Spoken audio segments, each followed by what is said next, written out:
là où les organisations professionnelles de la presse ont démissionné, celles de la société civile prennent la relève. Ces dernières sont remontées contre la dernière décision de la Haute Autorité de l'Audiovisuel et de la Communication, cette institution dont les membres, tels des marionnettes, sont téléguidés par le régime de Faure Gnassingbé pour bâillonner les journalistes. Persécution des journalistes des médias privés, récurrence des entraves à la liberté de presse, etc.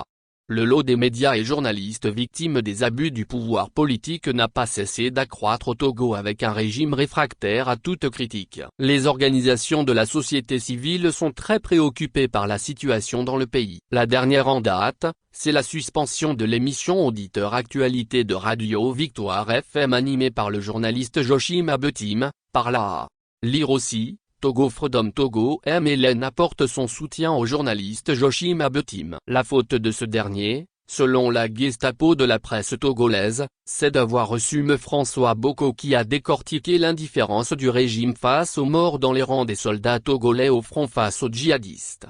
Les autorités togolaises et les médias d'État sont restés silencieux, indifférents, insensibles et insoucieux de la situation que vivent nos militaires et les populations face à l'extrémisme violent. Seuls les médias privés ont le courage, et dans des conditions de travail très difficiles déjà, d'informer l'opinion sur la situation que vivent nos populations dans le nord du Togo, notent les organisations de la société civile.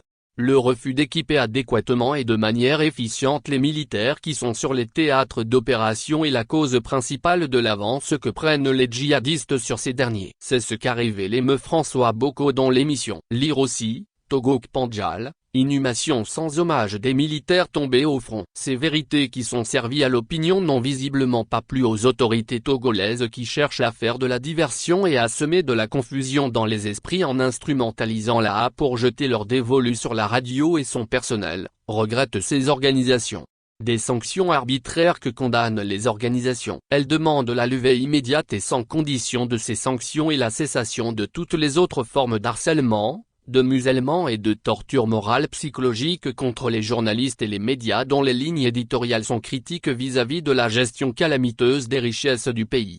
Les organisations de la société civile exigent du chef de l'État et ses collaborateurs de mettre rapidement à la disposition des militaires qui sont sur les théâtres des opérations le matériel adapté au combat, de bonnes conditions de vie et de travail à travers des salaires et primes à la hauteur des risques encourus, et une meilleure prise en charge des blessés et des familles des militaires qui sont décédés du terrorisme, exigent-elles.